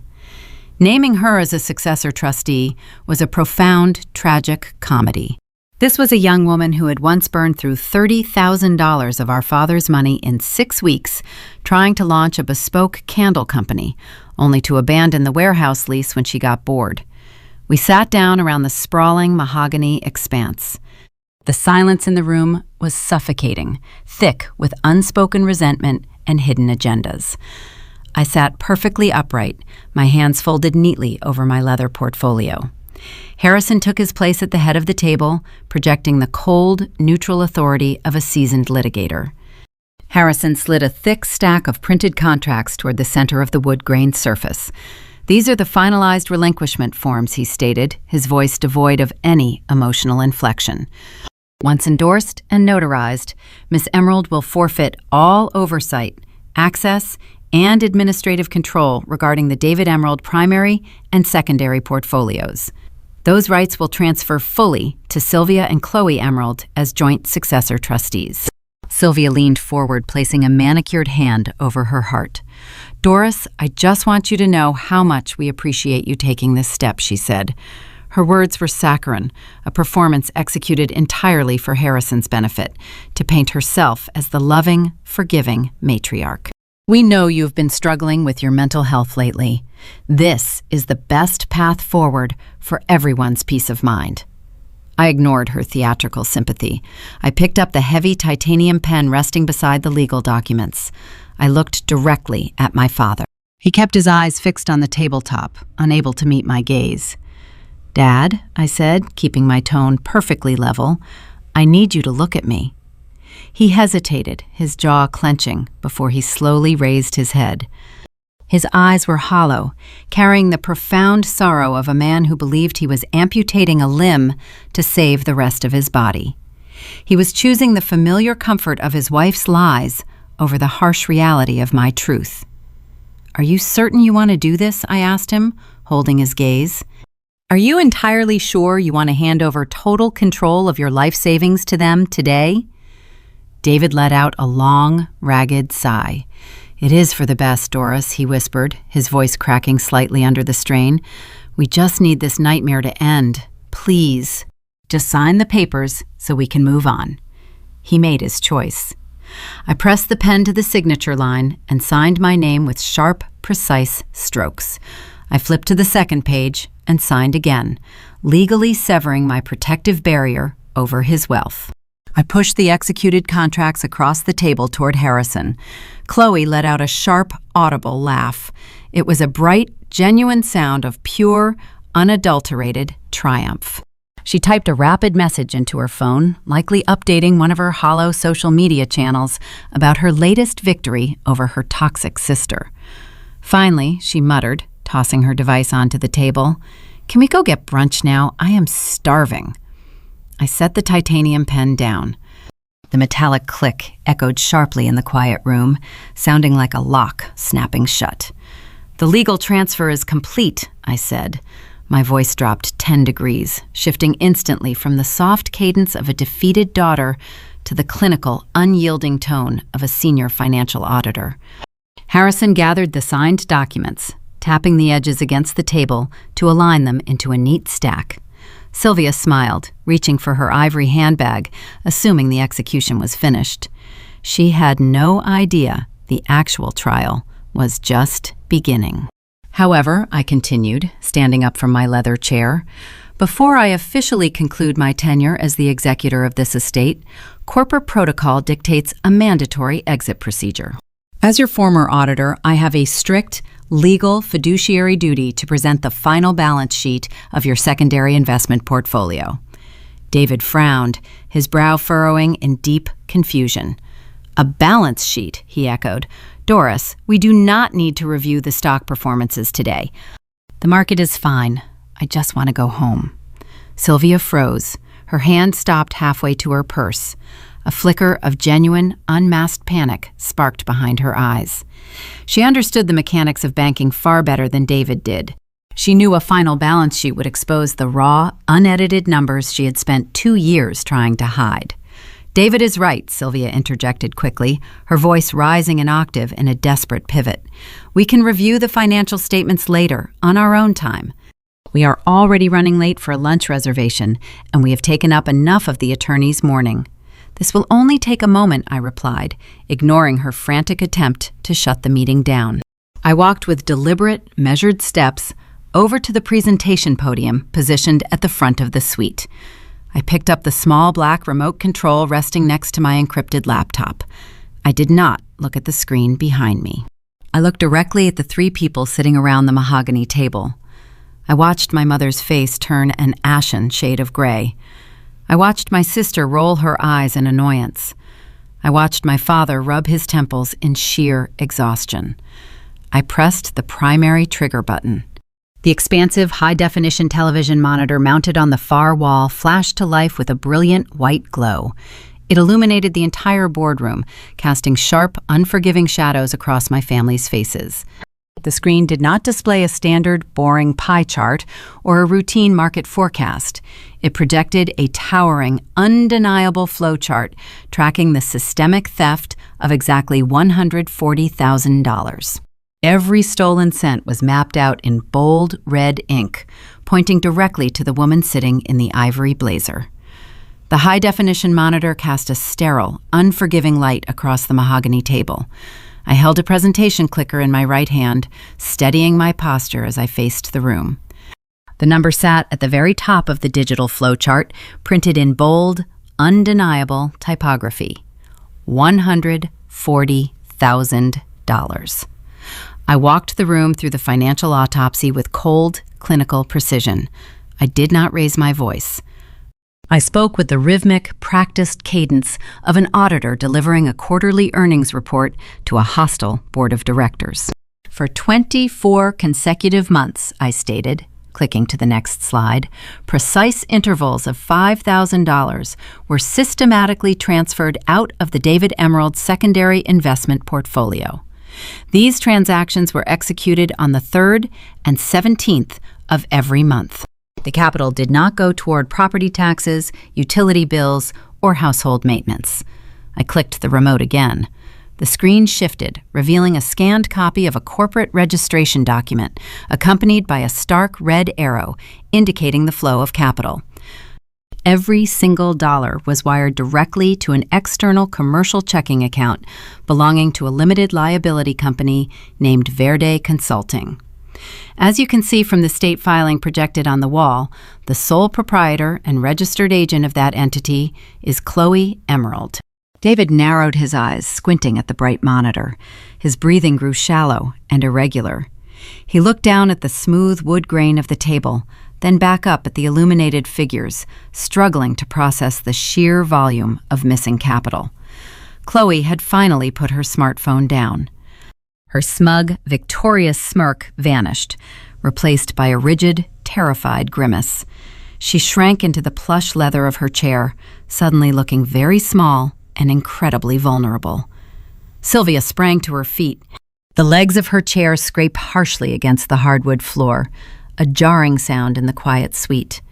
Her pristine ivory blazer shifted, losing its tailored perfection as she leaned over the table, pointing a shaking, manicured finger directly at me. "These are doctored," she shrieked. Her voice echoed off the glass panels, shrill and frantic, devoid of her usual curated elegance. "You hacked into the computer and fabricated these slides. You are a sick, jealous girl trying to frame your own family. David, do not look at that screen. She is making this up to punish us for the holidays." I did not need to defend my data. Harrison, seated calmly at the head of the table, unclasped the thick leather binder resting in front of him. He did not yell. He simply extracted a heavy bundle of papers sealed with official blue notary stamps. He dropped the stack onto the center of the table. The sound was a dull, heavy thud that silenced Sylvia mid-sentence. "Those are certified, subpoenaed bank records," Harrison stated, his tone carrying the crushing, immovable weight of the judicial system. "They were procured directly from the Financial Institution Compliance Department this morning. They are legal, verified, and indisputable under state law." "I suggest you sit down, Mrs. Emerald." Sylvia stared at the official documents. The fight drained from her posture. She slowly lowered herself back into her chair, her eyes darting frantically around the room, searching for an exit that did not exist. The facade was cracking, piece by piece. Financial theft within a family unit often relies on the presumption of a gift, I continued, pacing slowly near the podium. A defense attorney could argue that my father willingly transferred these funds to support his daughter's business venture. To prove criminal embezzlement, we must establish a clear pattern of deception. We must prove the beneficiary knew the funds were stolen and actively planned to conceal the theft from the primary account holder.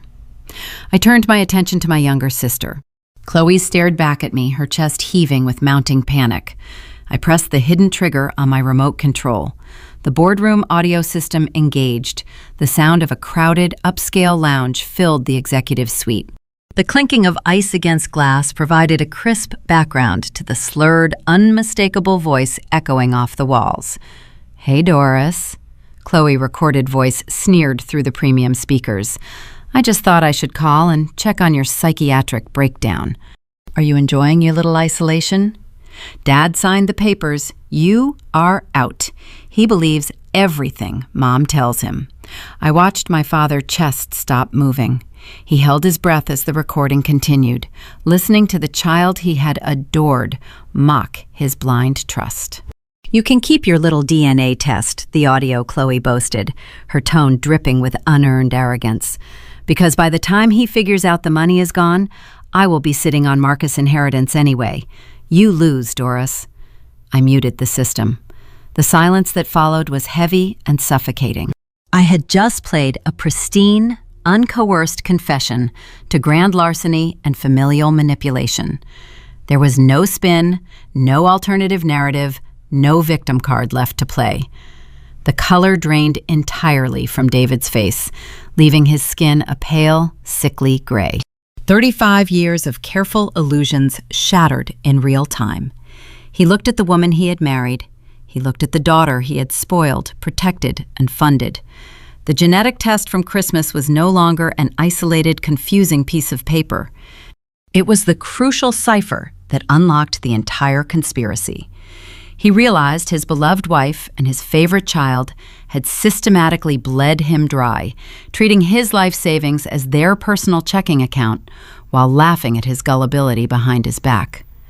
"Sylvia," David whispered. The sound was broken, the fragile rasp of a man whose reality had just collapsed inward. "You stole my retirement. You stole my future to pay the man you slept with." The undeniable reality of impending prison time shattered whatever twisted loyalty existed between the two thieves. Chloe realized her safety net had evaporated into thin air.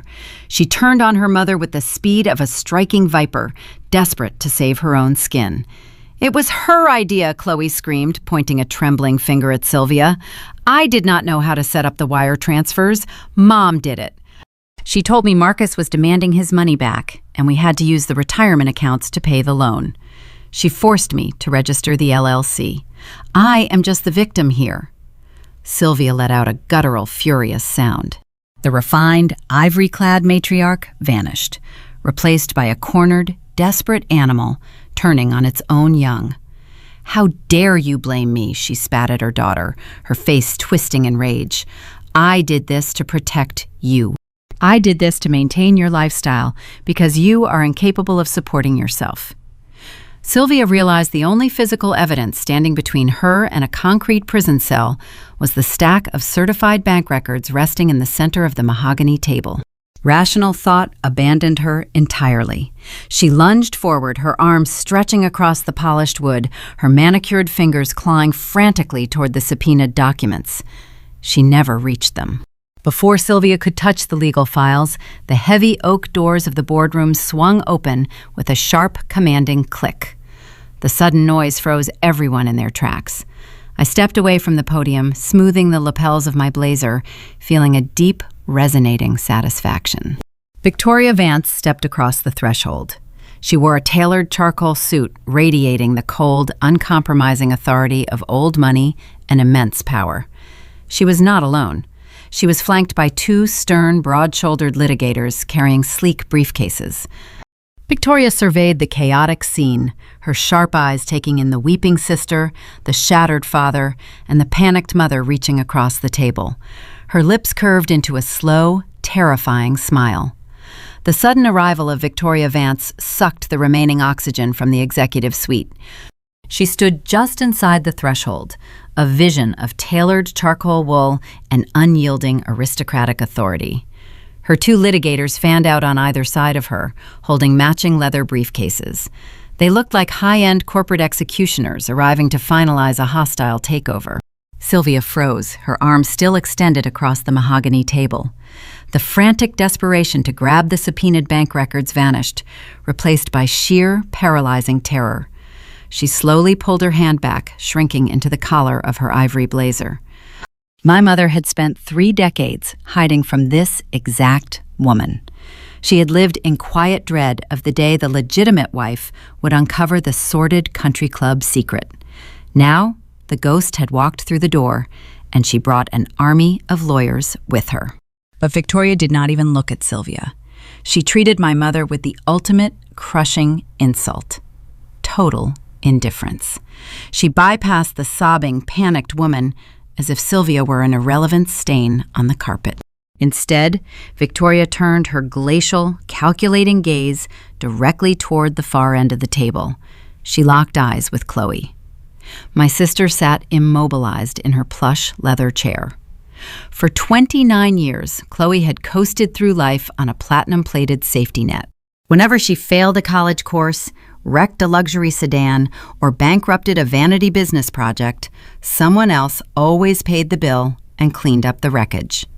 She possessed a dangerous, ingrained belief that consequences were meant for other people. Faced with the formidable matriarch of the Vance empire, that lifelong conditioning kicked into overdrive. Chloe could not process the concept of actual accountability. She sought an escape hatch, and her ego provided the worst possible option: hubris. Chloe lifted her chin. She pushed her shoulders back, attempting to project a mirror image of Victoria elite confidence. She stood up from her chair, crossing her arms over her chest in a defensive posture. "You cannot touch me," Chloe stated. Her voice trembled slightly before stabilizing into an arrogant sneer. "I know who you are, and I know you are angry about the loan, but you need to back off. Marcus is my biological father. I am his daughter, too." The room grew dangerously quiet. Even Harrison, my seasoned corporate attorney, raised a single eyebrow at the sheer audacity of the claim. "I am entitled to a portion of his estate," Chloe continued. Her voice gained momentum as she convinced herself of her own delusion. "He is a multi-millionaire. Whatever Mom took from David is pocket change compared to what I am owed. As soon as Marcus' assets are distributed, my inheritance will easily cover the Verde consulting debt. We will pay you back your $250,000, and then you can leave us alone. So stop acting like you own me." It was the peak of her arrogance. She genuinely believed her shared DNA with a wealthy real estate developer acted as an impenetrable shield. She thought biology equated to a blank check, assuming the man who helped create her would automatically fund her survival. Victoria Vance stared at the young woman. For 5 long seconds, the silence stretched, taut and fragile. Then, Victoria let out a laugh. It was not a humorous sound. It was dry, hollow, and terrifying. It was the sound a predator makes before snapping a spine. "Your inheritance," Victoria echoed. The corners of her mouth twitched with dark amusement. "You think Marcus intended to leave you a piece of the Vance empire?" Victoria gave a slight dismissive flick of her wrist toward the litigator standing to her left. The attorney stepped forward, placing his sleek briefcase onto the polished wood.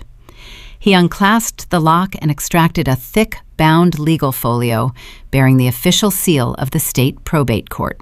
"My husband was many things," Victoria said. Her tone dropped into a lethal, hushed register that commanded the entire room. He was unfaithful. He was arrogant. He was secretive.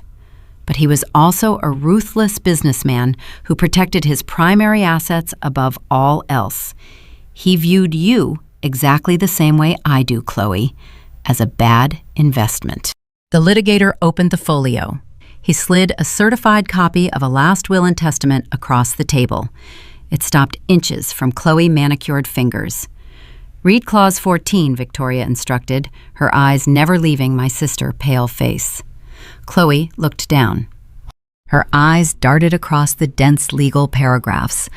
I watched her throat swallow hard as the reality of the document began to register. "Read it aloud," Victoria commanded. Chloe opened her mouth, but no sound emerged. She shook her head, taking a slow step backward away from the table. "Very well," Victoria said, gesturing to her attorney. The litigator cleared his throat. "Clause 14, he read, his voice projecting clearly across the boardroom. "I, Marcus Vance, do hereby explicitly and permanently disinherit my biological offspring, Chloe Emerald. She shall receive no portion of my estate, trusts, properties, or liquid assets. I deem her a continuous financial liability and legally sever all future fiduciary obligations." The words hung in the air, sharp and unyielding. Financial liability. Marcus Vance had not harbored any paternal affection for his secret daughter.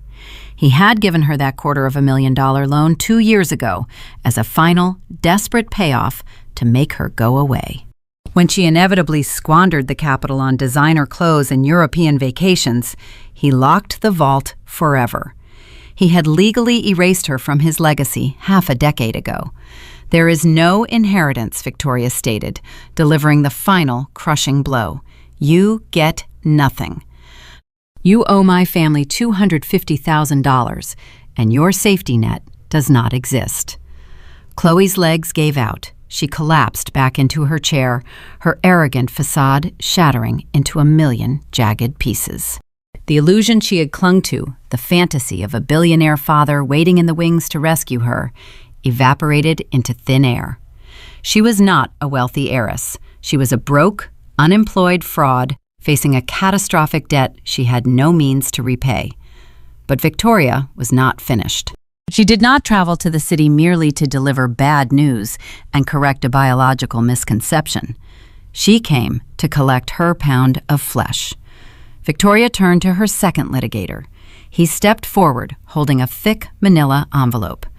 He walked directly over to Sophia, who was still trembling in her seat, and dropped the envelope onto her lap. Then he walked over to Chloe and placed an identical envelope on the table in front of her. "Consider yourselves formally served," Victoria said, her voice ringing with finality. "The Vance estate is suing both of you for civil fraud, breach of contract, and grand theft regarding the unpaid loan. We are petitioning the court to freeze all your personal assets, garnish any future wages, and pierce the corporate veil of your fictitious consulting firm. We will take your vehicles. We will take your jewelry. We will drain whatever capital you have left." The trap had closed. The jaws snapped shut with perfect, devastating precision. Sophia and Chloe were now facing a dual-front war. They were exposed for embezzling from David, and they were simultaneously being hunted by the most ruthless legal team in Connecticut. They had nowhere left to run. Sophia let out a low, pathetic whimper. She clutched the lawsuit against her chest, rocking back and forth in a state of sheer, unadulterated shock. Her pristine ivory blazer seemed to swallow her whole. Chloe, however, defaulted to her primary survival instinct. When one host rejected her, she immediately scrambled to find another. She spun her chair around, her eyes wide and frantic with fresh tears. She looked at the man she had just spent the last hour mocking on a recorded voicemail. She looked at the man whose retirement she had actively drained. "Daddy!" Chloe cried out. Her voice pitched into a desperate, childish whine that echoed painfully off the glass walls. "Daddy, please, you have to help me. They are trying to ruin my life. You have to hire lawyers for us. You have to pay them off. Please, Daddy, do not let her do this to me." She reached out across the space between their chairs, trying to grab David's sleeve. She genuinely believed he would still protect her. She thought 30 years of deep conditioning would override the betrayal he had just witnessed. She assumed his wallet was still open. David Emerald looked at the crying young woman. He looked at the heavy lawsuit resting on the table. He looked at the high-definition monitor still displaying the glaring red flowchart of his stolen retirement funds. Then, my father placed his hands flat on the mahogany table. He pushed his chair back, the leather scraping softly against the floor. David stood up. His shoulders were no longer slouched. The weary, defeated ghost vanished from his posture. The expression on his face was entirely unrecognizable. It was devoid of the warm, blind affection he had always reserved for his golden child. It was devoid of the tired exasperation he usually directed at me.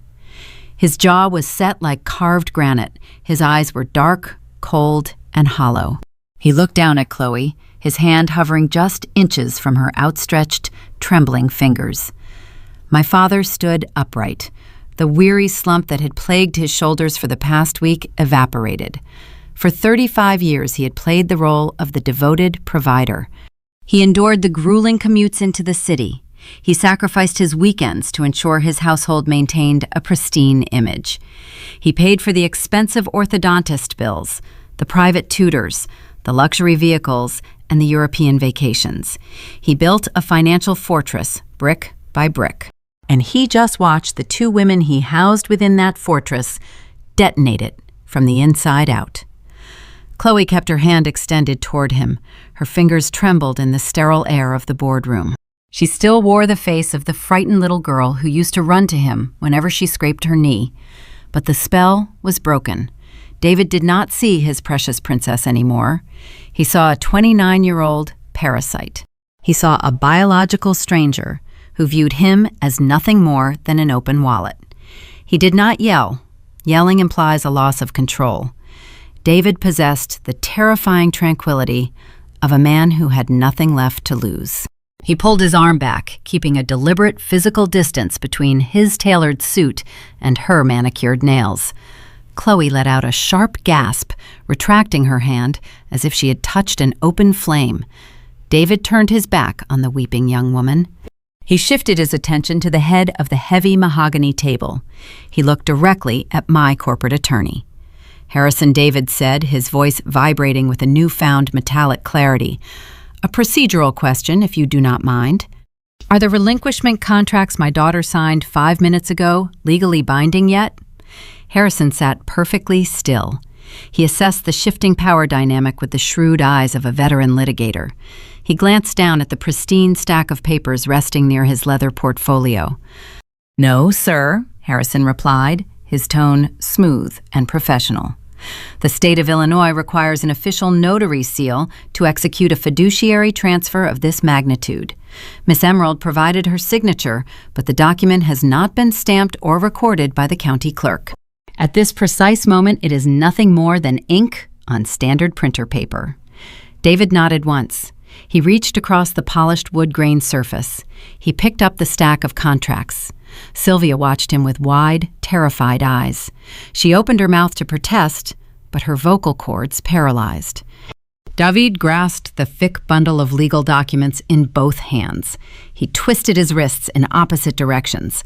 The sound of tearing paper echoed through the executive suite, sharp and final. He ripped the contracts cleanly in half. He dropped the shredded remains directly into the metal wastebasket positioned beside his chair. "The transition is canceled," David announced. He looked at me for the first time since the meeting began. The defensive hostility he carried at the coffee shop was gone. In its place, I saw a profound, heavy remorse. He finally understood the magnitude of the bullet I had been trying to catch for him. "Doris retains total power of attorney over my entire estate," David declared, addressing the room but maintaining eye contact with me. "She remains the sole executor. She retains unhindered access to every single asset holding and investment portfolio registered to my name." I offered a single, slow nod, acknowledging the reinstatement. I did not smile. This was not a victory lap. It was a triage operation. David then pivoted to face his wife. Sylvia shrank backward in her seat, pressing her spine against the leather upholstery. The pristine ivory blazer she purchased last month suddenly looked like a cheap costume. She had spent 3 decades cultivating the persona of a flawless Connecticut socialite. She hosted charity galas. She attended country club luncheons. She built an entire identity around her proximity to my father's wealth. "I am freezing the joint checking accounts before noon," David stated. His words landed like physical blows. "Every credit card bearing your name will be deactivated by the time you reach the lobby of this building. You will not spend another dime of my money to fund your deceit." "David, please," Sylvia begged. The tears streaming down her face were no longer the theatrical, calculated drops she deployed on social media. They were raw, authentic tears of pure terror. She recognized the impending freefall. "David, you cannot do this. We can talk about this. We can fix it." "There is nothing left to fix," David replied, his voice dropping to a glacial whisper. "My legal counsel will be contacting you before the end of the business day. We are initiating the dissolution of our marriage immediately." Sylvia let out a pathetic whimpering sound, covering her mouth with both hands, and David added, twisting the knife with surgical precision, "I am fully cooperating with whatever legal actions the Vance estate pursues. Furthermore, I am instructing Doris to compile the forensic evidence required to press formal criminal charges against both of you for grand larceny and corporate embezzlement. You stole my future, Sylvia. I am going to ensure you spend yours in a state penitentiary." The reality of her situation hit Sylvia with the force of a concrete wall. She was losing her husband. She was losing her sprawling suburban home. She was losing her elevated social standing. She was facing catastrophic civil litigation from a ruthless billionaire widow. And now she was staring down the barrel of a felony criminal indictment. Her legs gave out. Sylvia slipped from her chair, collapsing onto the hardwood floor of the boardroom, the expensive fabric of her skirt wrinkled beneath her. Her authentic pearl necklace rattled against the polished wood of the table legs. She fell to her knees, sobbing uncontrollably, reduced to a broken, panicked shell of her former glory. She buried her face in her hands, wailing in a pitch that made the air feel heavy and suffocating. Chloe watched her mother hit the floor. The last remaining pillar of her privileged existence crumbled to dust. The billionaire father she idolized had legally erased her. The man who raised her had just cut off her funding. The mother who enabled her was currently hyperventilating on the floor. Chloe was entirely alone. A cornered animal does not reason. It lashes out. Chloe whipped her head toward me, her features contorted into a mask of pure, unadulterated venom. Her carefully curated influencer aesthetic melted away, revealing the ugly, entitled core beneath. "This is your fault," Chloe shrieked, stepping toward my side of the table, her hands curled into tight fists. "You planned this. You set us up. You ruined my life, you vindictive bitch." The 2 corporate litigators flanking Victoria Vance immediately tensed, preparing to intervene if my sister crossed the physical threshold. Harrison sat forward, narrowing his eyes. I did not flinch. My heart rate remained perfectly steady. I had spent 32 years absorbing her insults. I had spent a lifetime watching her skate away from the wreckage of her own choices. She expected me to react. She wanted a screaming match to validate her victimhood. I picked up the crystal glass of sparkling water resting near my legal pad. Condensation coated the exterior of the glass, cool and refreshing against my fingertips. I took a slow, deliberate sip. The carbonation popped lightly in the quiet room. I set the glass back down onto the coaster. I looked down at the 29-year-old woman standing before me. I thought back to the dining room table at Christmas. I remembered the exact shade of the silver wrapping paper.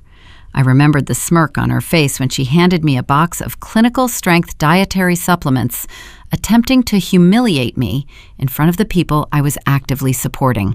I tilted my head, studying her panicked, flushed face. "Tell me something," I said, my voice soft, but carrying effortlessly across the sterile suite. "Do you still think I need those diet pills, Chloe?" She froze, her mouth opening slightly in confusion.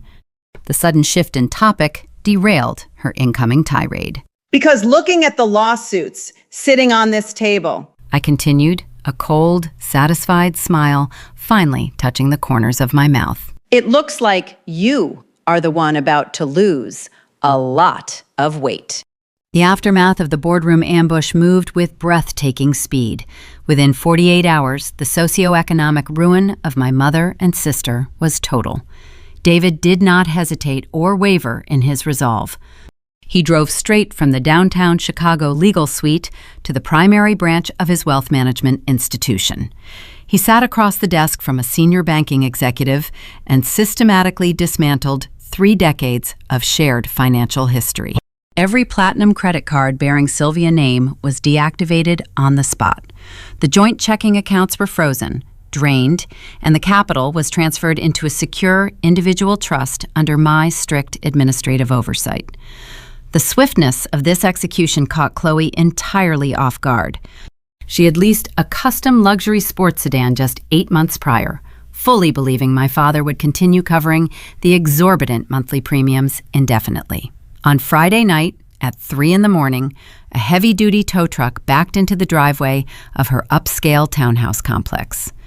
The repossession agent did not bother to knock on her front door or request the keys. He simply hitched the sleek German vehicle to his hydraulic lift and drove away into the dark, leaving her with nothing but an empty parking space and a suspended driver profile.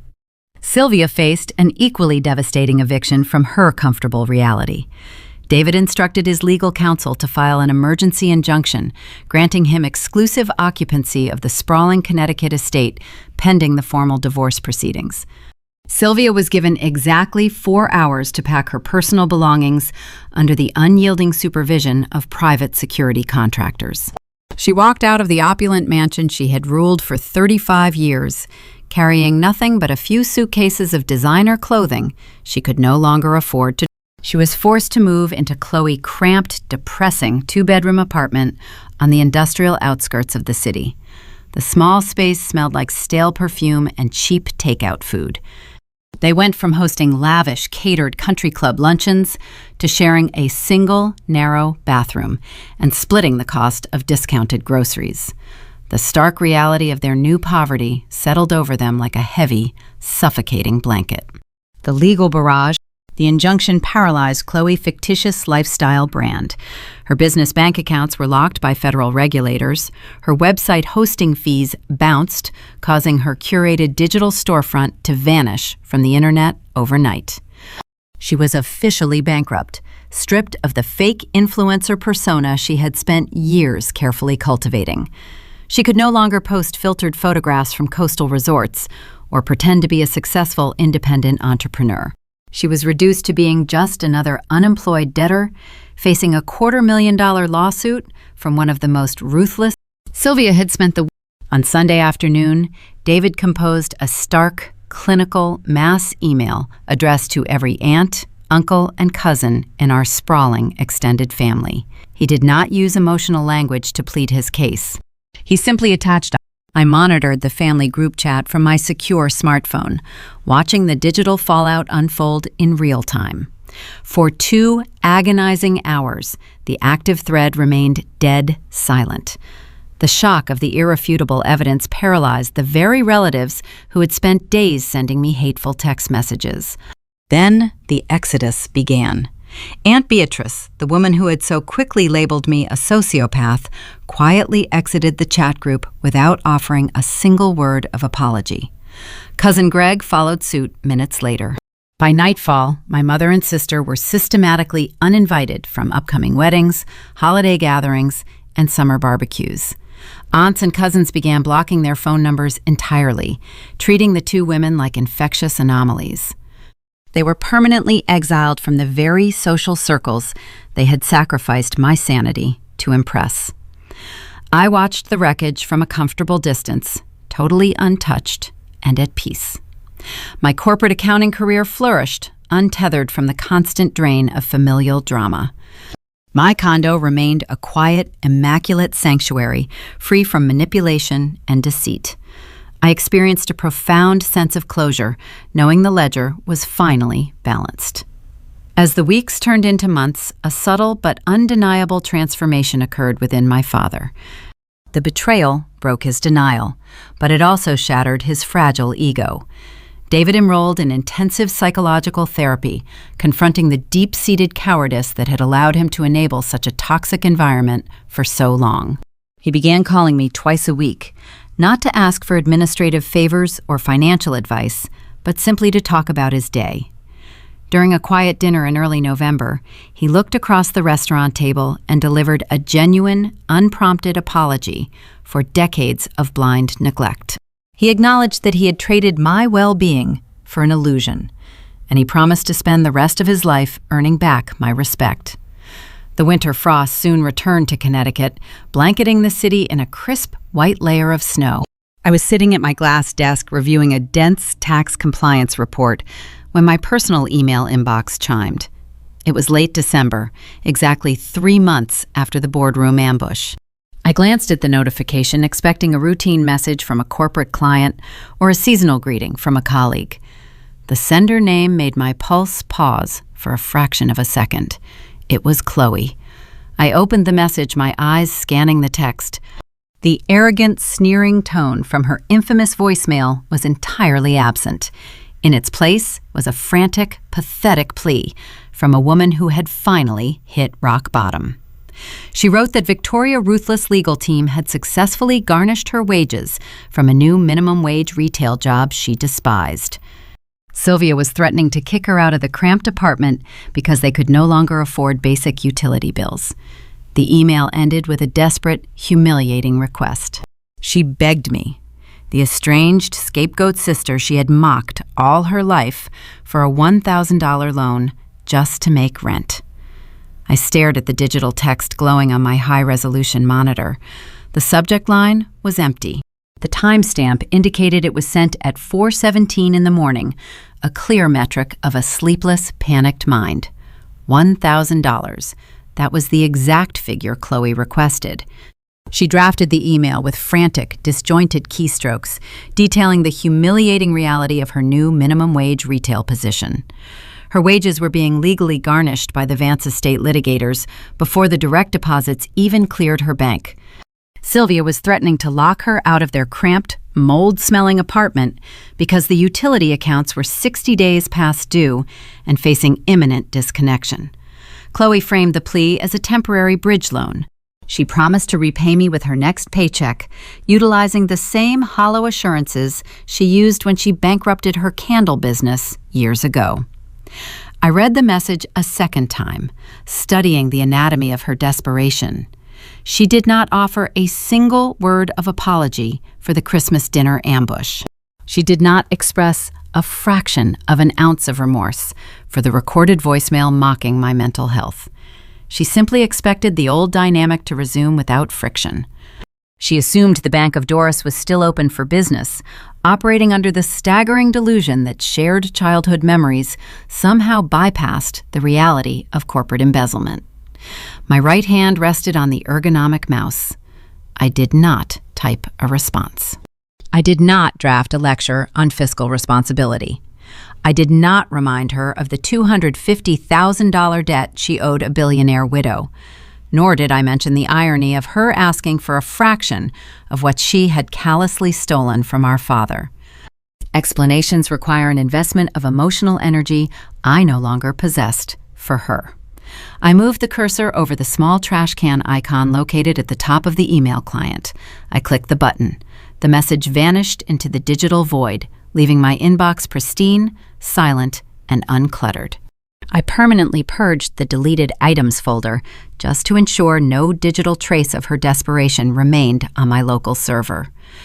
The contrast between her rapid descent and my father's slow, steady rehabilitation was stark.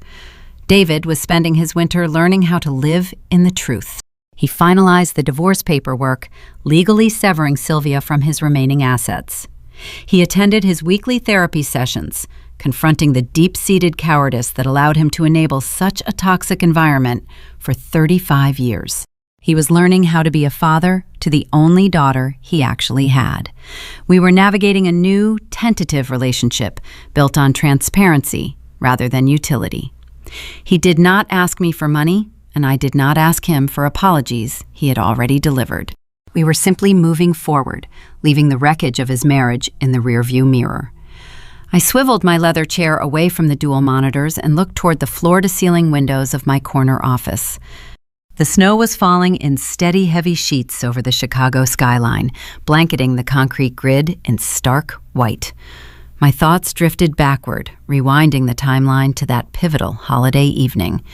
It all started with a beautifully wrapped silver box. Chloe handed me those clinical-strength diet pills with a curated smirk, intending to humiliate me in front of the people I supported. She wanted to shrink my presence in that dining room, hoping to solidify her status as the untouchable golden child. She designed the gift to make me feel small, inadequate, and subservient. Instead, that singular act of cruelty became the precise catalyst required to excise the cancerous elements from my existence. If Chloe had simply eaten her prime rib and kept her mouth shut, the illusion might have survived another decade. I would have continued funding the holiday feasts, the emergency auto repairs, and the invisible safety net keeping their luxurious facade afloat. Sylvia would have continued transferring my father's retirement funds to Marcus Vance under the cover of darkness. David would have remained a blissfully ignorant host to two voracious parasites. But arrogance is a blinding condition. Chloe could not resist the urge to twist the knife. Handing me that silver box was the equivalent of handing an explosive device to a demolition expert. The irony was profound. She attempted to mock my physical weight, and as a direct result, she lost the financial weight of the entire Emerald estate. Now she was begging for rent money while bagging groceries under the fluorescent lights of a discount supercenter. For 32 years, I operated under a flawed, deeply ingrained social contract. I functioned as the designated shock absorber for a dysfunctional unit. Whenever Sylvia needed to cover a discrepancy, whenever David needed an administrative savior, whenever Chloe crashed her life into a ditch, I absorbed the impact. I was conditioned to believe that family loyalty required perpetual sacrifice. American society often teaches us that blood ties represent an unbreakable covenant demanding endless forgiveness and infinite financial grace. We are instructed to keep the peace at the expense of our own sanity. We are told to set ourselves on fire to keep our relatives warm, especially if we are the capable, independent women who manage to build successful careers. That conditioning is a trap designed by the people holding the matches. Family is not defined by shared genetic material, and it is certainly not defined by unilateral financial obligation. Real loyalty is a reciprocal currency. It requires mutual respect, accountability, and the basic human decency to not steal from the people funding your survival. The moment I dropped that ancestry report onto the dining room table, I stopped paying the premiums on a fraudulent insurance policy. I fired my abusers. The capital I used to bleed into their black hole now flows into a robust, high-yield investment portfolio. I purchase municipal bonds, real estate trust shares, and diversified index funds. My wealth compounds daily, untethered from the chaotic gravity of my mother deceit or my sister incompetence. I return home to a quiet, immaculate condo. My phone does not ring with manufactured emergencies. I do not spend my weekends untangling legal messes I did not create, nor do I endure passive-aggressive critiques about my lifestyle from people living on my dime. I sleep 8 unbroken hours every single night. I am no longer a supporting character in their tragic theater production. I am the sole author of my own ledger, and the balance is entirely in my favor. I want to pause here and speak directly to anyone listening who recognizes their own reflection in this narrative. If you are the reliable one, the pragmatic one, the one who always receives the frantic phone calls when the bills are due, but never receives a genuine thank you. If you are sitting at a holiday table right now, gripping your napkin, wondering how much longer you can endure the thinly veiled insults and the blatant exploitation, hear this clearly. You owe them nothing. Your competence is not a free resource for their consumption. Your bank account is not a public utility. If someone hands you a box of poison and calls it a gift, you do not have to swallow it. You are allowed to hand it right back, walk away, and build a beautiful life without them. I stood up from my desk and walked closer to the expansive glass panes. The winter storm raged outside, but inside my suite, the climate control hummed a steady, comforting warmth. I looked down at the bustling city streets, watching the tiny vehicles navigate the icy roads far below. I took a deep, steadying breath, letting the crisp, filtered air fill my lungs. The skyline stretched endlessly in every direction, a landscape of infinite possibilities and structured order. The vault was closed, the accounts were settled. I was finally free.